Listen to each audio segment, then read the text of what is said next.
Hola, hi, hello, and welcome everyone. Welcome to Krystal Light Tarot.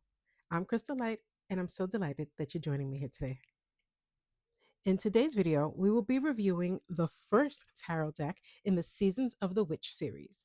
So, if you're not familiar with the series, there are currently 8 oracle decks representing the 8 Sabbats of the year. So, I'll start with like springtime so it's going to be the Litha Oracle deck, Ostara, Beltane, Lammas, Mabon, Samhain, Imbolc, and Yule. This year, the author Lorriane Anderson came out with the first tarot deck in that series, beginning with the Winter Tarot deck, as we see here. So today we're going to get cozy and dig in and see what this deck is all about. So I'll give a quick run through of the guidebook. I'll do a flip through of each card, and then I'll do a quick shuffle and pull to give us an idea of how the deck reads. Okay. So like I said, the author is Lorriane Anderson. This is illustrated by, now, I tried looking up how to properly say the illustrator's name. So sorry if I butcher it, but it's either Diana or Tijana Lukovic or Lukovic. So this is published by Rockpool. And let's take a look. This didn't come, I've actually been putting this to use, so it's kind of got a little scratch there, but this came in pristine. Where did I order this? I think ordered this online through Amazon. Came pristine. So here we have this pop-out box. We have a ribbon. So we have our guidebook. We have this. Oh, we have like a little pamphlet for a little downloadable app action here. There was a plastic ribbon that went around this, but I got rid of that. So here we go. We have our ribbon and we have our beautiful cards here. So here go the back. Okay. All right. So it is a glossy finish, and we have a beautiful shiny blue gilded sides here. So I have been using them. So they have some of the gilding has come off, but that's expected. But still doesn't take away from just how beautiful the coloring is. All right, so let's put this to the side.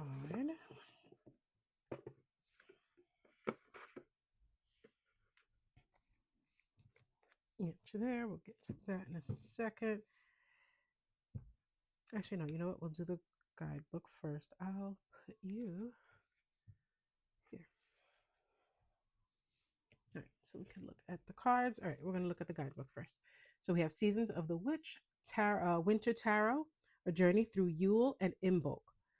So for me personally, I would think if I was going, I like doing readings where I put both the tarot and oracle decks together. So those are the two that I would put together with it. And I actually have it here. I'll show you.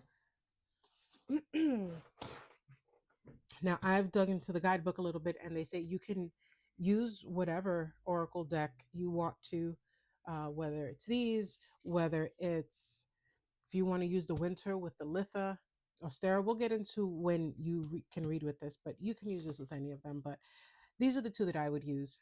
We have Seasons of the Witch Yule and Seasons of the Witch Imbolc. So Yule being the Christmas time and Imbolc being winter. So, and you see that I like how they had these two. There's kind of like the same colors. Let me see. Actually, I haven't used this in a while. Oh, yep. Same color scheme. So there we go.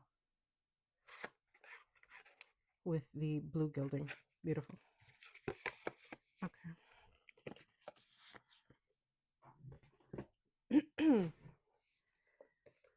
All right, so let's take a look at the guidebook. We have full color. Look how beautiful that is. The feel that I get from these are kind of folky, kind of like folk paintings. Yeah, I'm just looking at their crowns. This is beautiful. I love how this is laid out. All right, we have the forward, introduction, the spirit of winter, seasons as archetypes, how to use the cards, card spreads, the winter tarot cards. They break out the major and minor arcana. They have a chapter for each suit, acknowledgments, and about the author and the illustrator. So we have a forward from Juliet Diaz, who I believe she was one of the authors in some of the Oracle decks from Seasons of the Witch. And yeah, full color. These are matte. So we have our intro.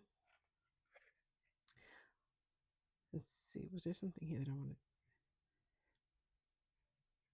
I know she talks about, Lorraine talks about how she at first was just going to do one tarot deck to cover all 8. And then as she started really getting into all the nitty gritty of it, saw that it needed to be split out into 4. So there will be, apparently there will be 4, if I'm reading this correctly, if I remember. Like I said, I've had this for a few months now. I believe there will be 4 tarot decks. So it's going to be, winter, spring, summer, fall. So this is the first one. So she breaks out the seasons as archetypes. Let's see. How to use the cards, cleansing your deck. And my favorite, get to know your deck spread, dedicating your deck, using the cards beyond winter. This I like. I like how she talks about here. She says how it's similar to the Seasons of the Witch Oracle series in the sense that that it functions in the same way as any other tarot deck, and meanings can apply to any situation no matter the time of year you use it.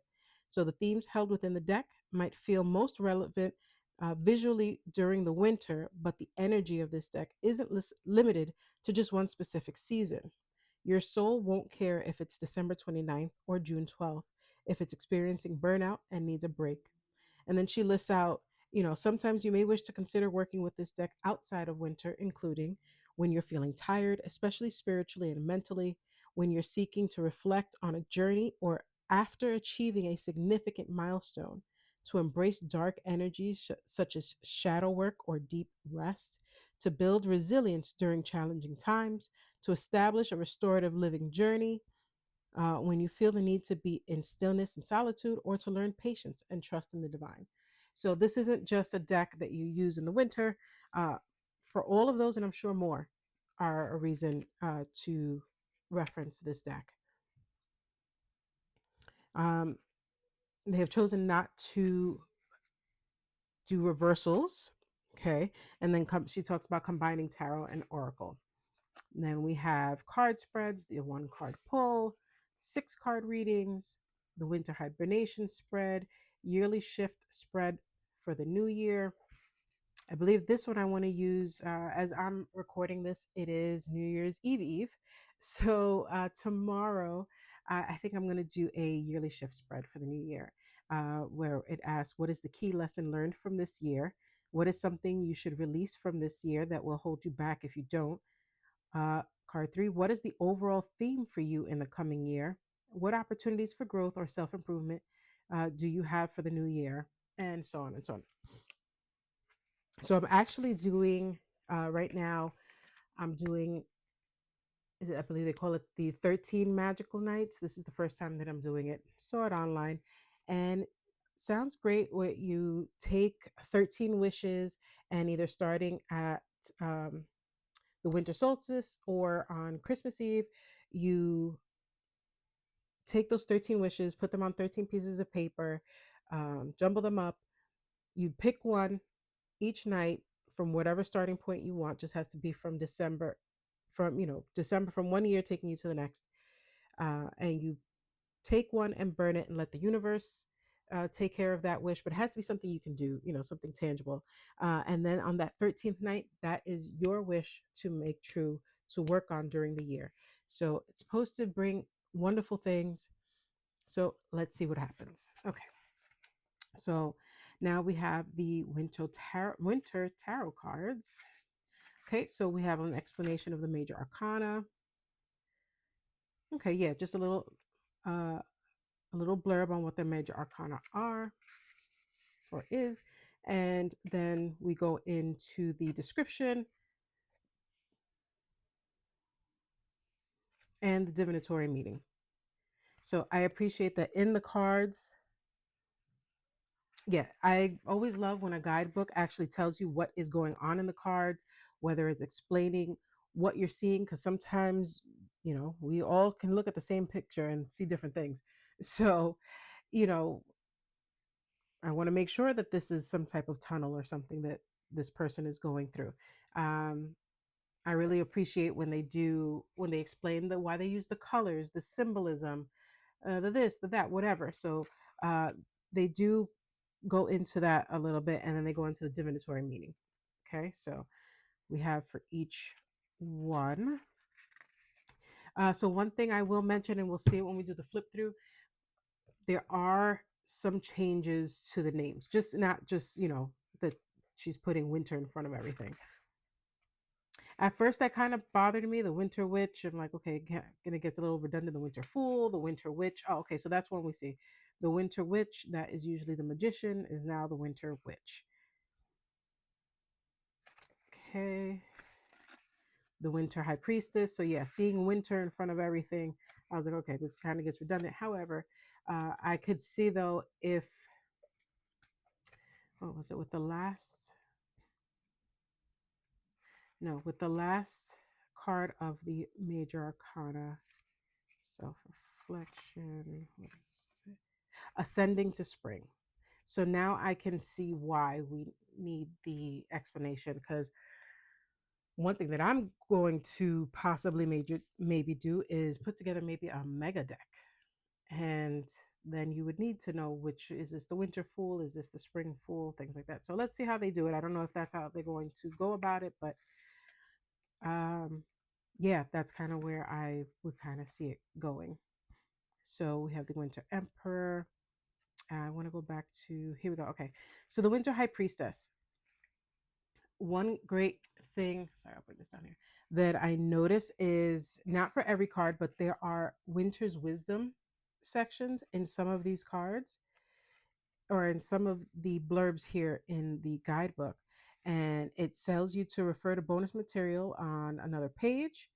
And on that page, you can get more detail and some exercises. So here for who is this? The High Priestess. When the Winter High Priestess appears in a reading, challenge yourself to answer your question from within rather than pulling additional cards. I love that. I know sometimes we're like, oh, let me clarify. This is telling you to as the High Priestess asks you to go within. This is really forcing you to go within for more, you know, for more clarity, not to just dig into the cards. So consider using a mind map, starting with the first words that come to mind when looking at the card, and then refer to the bonus material.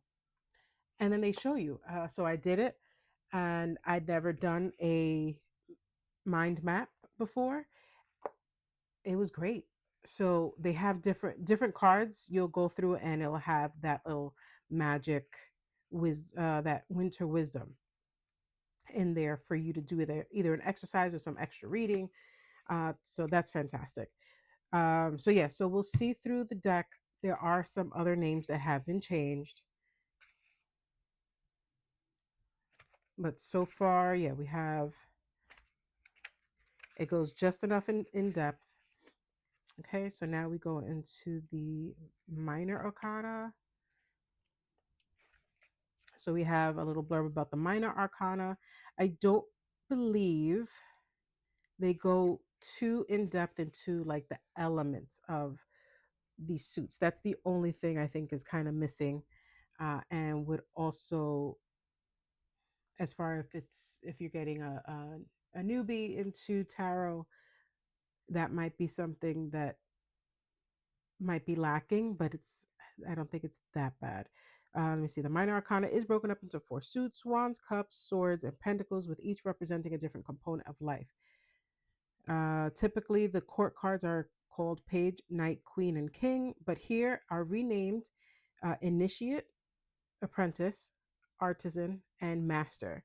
This structure better illustrates the evolutionary quality of each suit while also eliminating a specific gender narrative. I find it much easier and profound to resonate with the idea of a beginner or expert than the somewhat outdated ideas of a king or queen. So that's something else that's different. I said in the major arcana, there was some of the names were different. The court cards also, yes, they have different titles. So here we go. Oh, here goes another Winter's Wisdom. So we have Ace of Winter Wands. They do mention, again, if this is something for a beginner tarot reader, they do make mention of some numerology facts in here, but none, I don't believe I really remember anything or too in depth. I mean, I haven't read uh, every page of every card, but I don't think they go too in depth. I know some decks will how that little blurb had like your minor arcana. It'll break down. Okay, cups are water, uh, pentacles are earth, swords are air, and wand is fire. I don't remember ever seeing that broken out here, but again, no biggie. There's so much other information. There's so much information in here, and then with the additional bonus material, I think it'll be just fine. All right, so yes, it's broken out into the different suits, swords. So, oh yeah, look at this. These pictures are stunning. Yeah, I appreciate that all of the pictures. I love when a book, especially if the guidebook is already in color, and then it feels like a cop out when they have the picture of the tarot and it's in black and white. I feel like it's a cop out. Like, why is everything else in color? So I appreciate that this has the color. All right, so yes, all right. So we'll get into the flip through because that's it. And we just have acknowledgments and about the author and illustrator. Okay.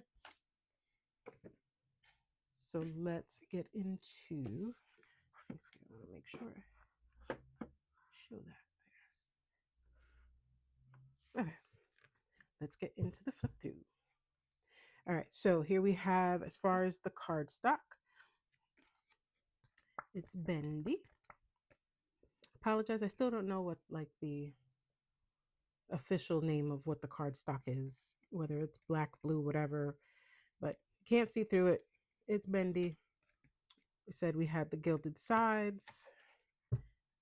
It's glossy.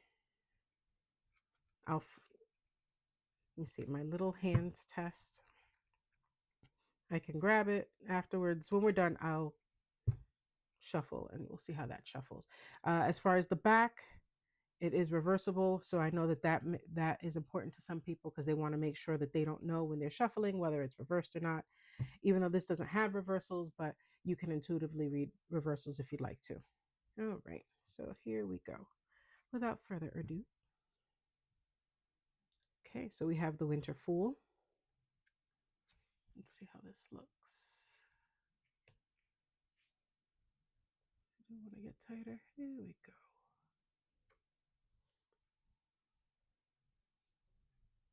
Okay. So that was the Winter Fool. I'll start again.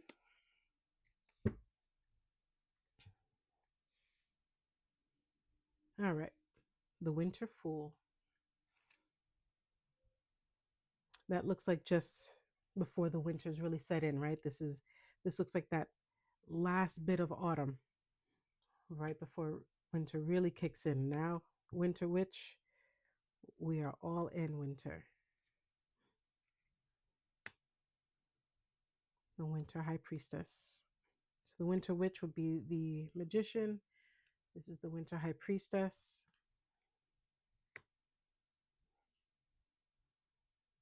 The Winter Empress. The Winter Emperor. The Winter Hierophant. The Winter Lovers.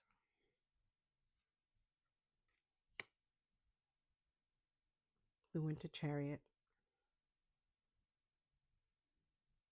I love that you almost can't see is it a white swan? Yeah. Oh, look at that. There's so much detail and you almost miss it with some of the whites. You kind of miss it, but they're there. And it's so profound. I love it. Winter strength. Polar bear instead of a lion. The winter hermit.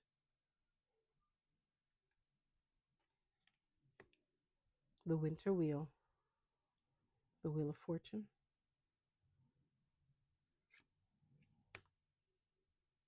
I love how you could see, like, is it there? Is it not? Like I'm seeing, I don't know, I'm seeing some woodland animals in here. Winter consequences. So that's our justice card.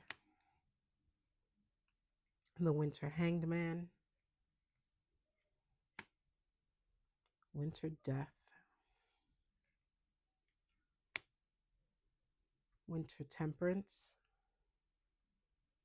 I looked this one up. This is supposed to be like genderless. So we have some non-binary representation. I appreciate that. The winter devil. The winter tower.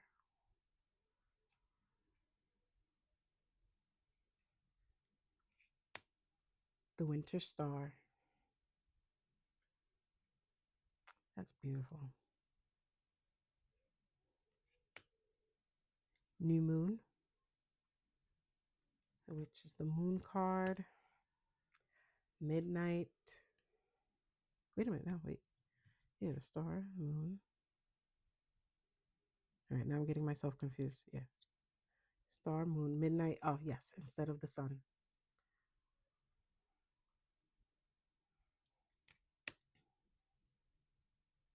Self-reflection.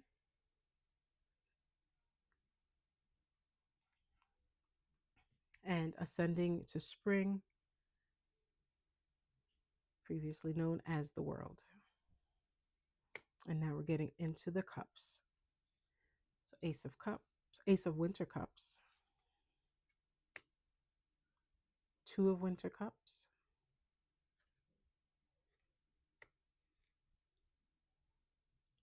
Three of Winter Cups, Four of Winter Cups, Five of Winter Cups, Six of Winter Cups. Oh, I like that. That's pretty. I think the Six of Cups is one of my favorite cards as well. I know I usually have my towers, my favorite. Six of Cups is one is up there for me as well. Seven of Winter Cups, Eight of Winter Cups, Nine of Winter Cups, 10 of Winter Cups. And now we get into the alternate names or titles for the court cards. So we have the Initiate of Winter Cups. That's our page. Our apprentice is our knight, apprentice of Winter Cups, and still has the armor on. The artisan of Winter Cups. That's our Queen of Cups. And the Master of Winter Cups. That is our king, or previously our king. Okay. One thing I will notice, so they don't have the numbers on them, but obviously they say the numbers or they write it out, where they have at least for the minor arcana, they're not at the top of the card.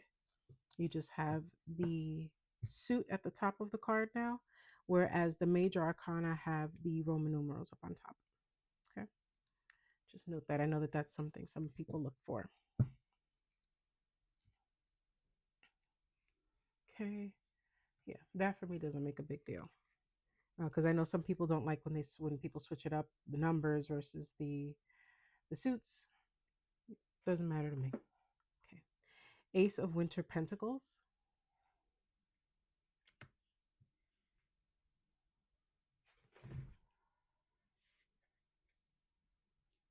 Make sure I'm still in framing. You can see it. Two of Winter Pentacles. Three of Winter Pentacles.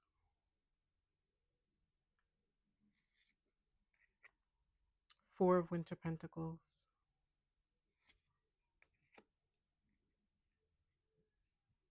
Five of Winter Pentacles, Six of Winter Pentacles,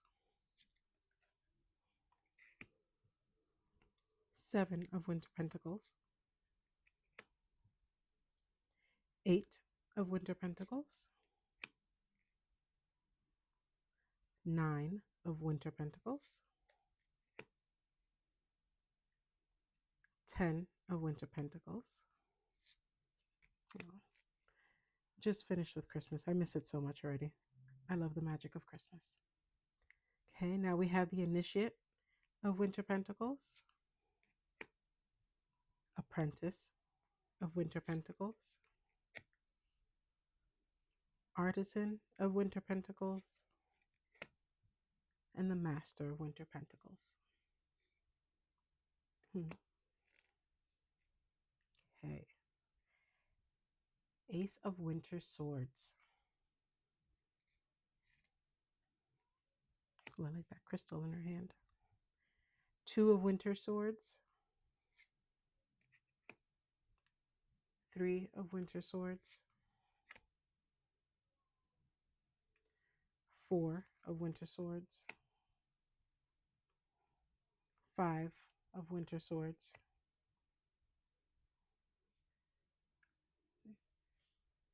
Six of Winter Swords. Seven of Winter Swords.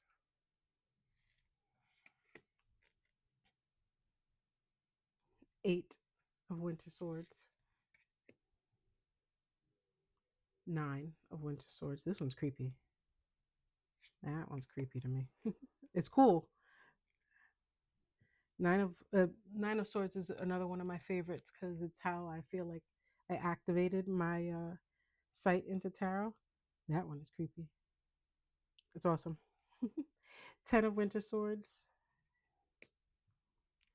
Initiate of Winter Swords. Apprentice of Winter Swords. Artisan of Winter Swords. Master of Winter Swords.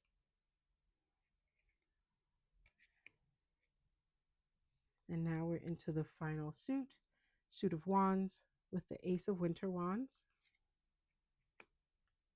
Two of Winter Wands. Three of Winter Wands. Four of Winter Wands. Five of Winter Wands. This reminds me of all the cousins being together for the holidays. Six of Winter Wands.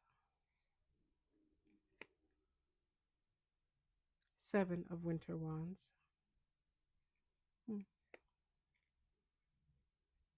Eight of Winter Wands. Nine of Winter Wands.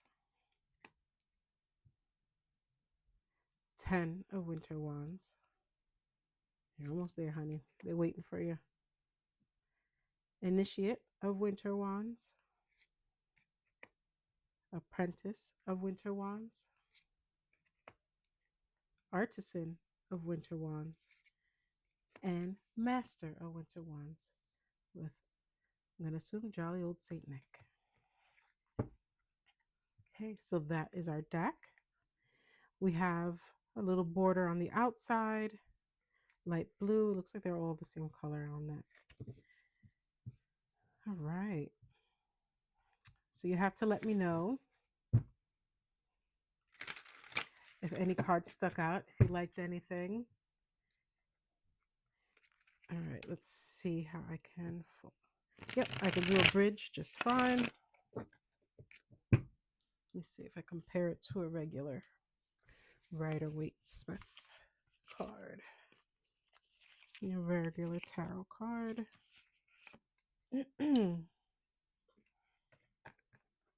Yeah, pretty much the same size. Yeah, ever so slightly bigger, but not even.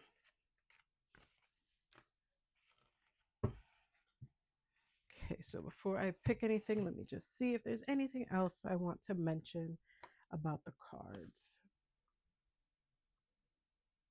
So this is not a pip deck, so that's great. There's diversity. As I mentioned, there was someone that was non-gendered. We had men, we had women, we had uh, different skin complexions.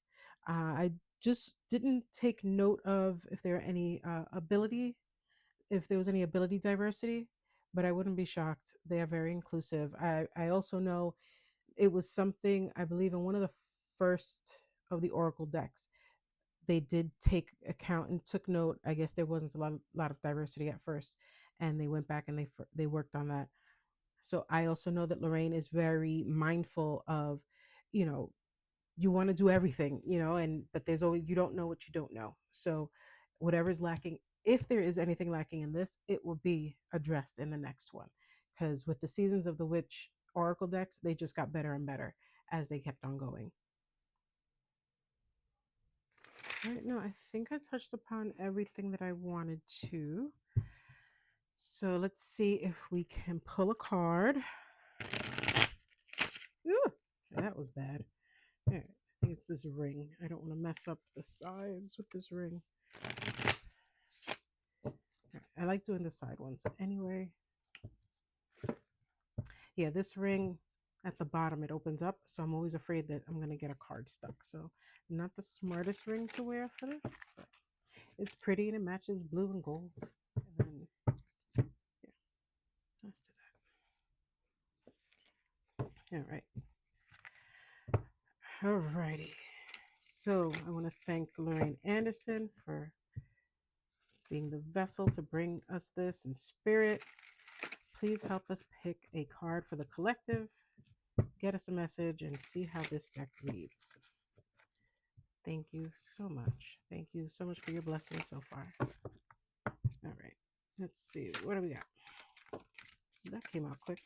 All right, I want just one, even though I saw that. I think that was the Three of Pentacles. We'll see. All right. Spirit, please.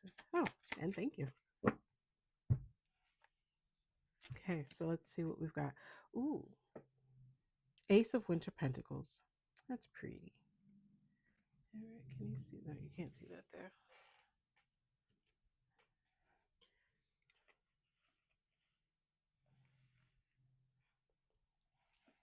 Mm-hmm. Let's see. Oh, you can see that. Okay, so let's see. Ace of Winter Pentacles. All right, here we go. Ace of Winter Pentacles. A wintry maiden is clad in white, representing her triumph over darkness. She holds within her hands an orb of light, symbolizing the spark of new idea or opportunity.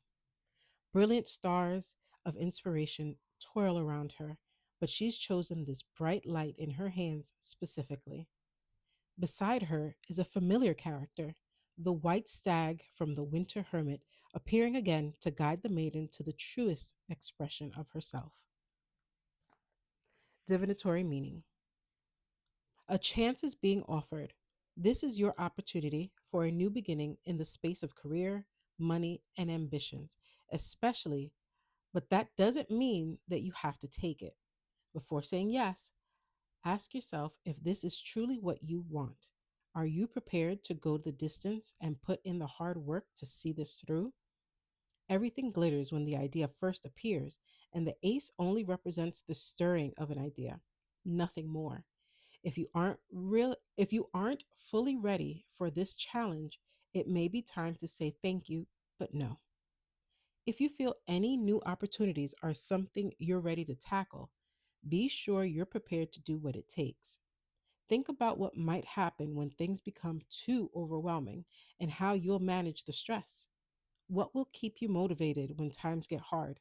The ace is an open doorway, but it's always your decision whether or not to step through.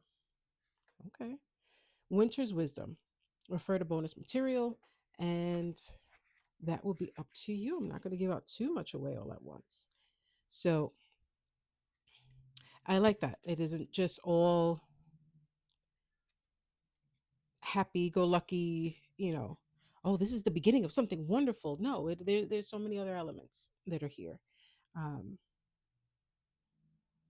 and I think that's the general feeling that I've gotten through any of the Seasons of the Witch Oracle decks. So this is very much in line with that. But it's absolutely beautiful. So you'll have to tell me what you think. Did you like what you see? Do you have this deck? Do you like it? Do you use it with the other Oracle decks from the Seasons of the Witch series? Let me know what you think. Thank you so much for spending some time here with me. I hope you were enlightened. I hope you found something that you really love. And I'll see you next time. Take care. Ciao. Bye. Hey there. So I know I did a reading with one of the cards, but as I was shutting down, I was like, I really wanted to read for the Santa Claus figure here. So why not? Right? So I'm going to read for the Master of Winter Wands. Okay. Okay. And then I have a couple other things that I thought of. I always think of something afterwards, even though I write my notes and stuff beforehand, I always forget something. Anyway, okay. So for the Master of Winter Wands, a Santa like figure is surrounded by elves and Christmas helpers. He's delegating tonight's task, expertly leading his team to greatness. He's done this for many years. The to do list burned into his brain as though it's part of his being. He rarely does the tasks himself. He's in charge of the grand plan, expressing his artistry through the ability to hold the vision of what's possible. Divinatory meaning. The Master of Winter Wands has mastered the art of influence. He's the type of person who no longer gets his hands dirty. Why would he? He's built a network of people ready to go at his command and has embraced his role as leader and visionary, leaving things that aren't within his talents or interests to others more suited to the task. This type of person is extremely charismatic, and others are naturally drawn to his enthusiastic and confident persona. Not to mention, he seems to have no problem getting what he wants. He sets his eyes on a task, and one way or another, he makes it happen. His commitment to his vision and determination ensure his success. When this card appears in a reading, it can urge you to be more intentional about your choices. Don't dismiss how much control you have over your life. Unlike the apprentice of Winter Wands, the master is methodical. Having learned the hardships of impulse, he still has grand vision and still takes big risks. But they're calculated now. He lends these skills to you, guiding you to have faith in your plans for the future, but also to have the willpower to see a task through to completion. I thought that was a great breakdown and just visual of a court card. For me, as still I'm a newbie, sometimes the court cards kind of trip me up here and there. But if you think of the characteristics of the King of Wands, I thought it was, I love how Lorraine thought to use Santa Claus or a Santa Claus figure to represent the King of Wands. That was masterful. I love that. Which then got me thinking about whether or not, I know I slightly touched upon it as far as beginners reading these. I can, the only issue I see a problem with, like I mentioned, they just don't break down, or I haven't seen any official breakdown of the elements of the suits. They can get that, a new person, a new reader can get that information elsewhere. And then also, some of the renaming of the cards might trip people up, because even myself, I've now been reading or been studying reading for about 4 or 5 years now. I kind of had to remember, okay, what the this is the initiate, then the apprentice, and then this, and then the master. So I'm like, okay, I got the master down and I've got the initiate. I kind of get like the knight and the queen kind of mixed up, or I just have to think, it's just that second to think, and that's all. But that's why I want to say this is like 95% good for a newbie tarot reader. It's just that 5% that just might throw them off. But I think this is a fantastic deck. I love the personification of Santa in this. I really do. So I just wanted to share that with you, and I hope you enjoyed that. All right, I think I'm really gone now. All right, guys, take care. Ciao. Bye.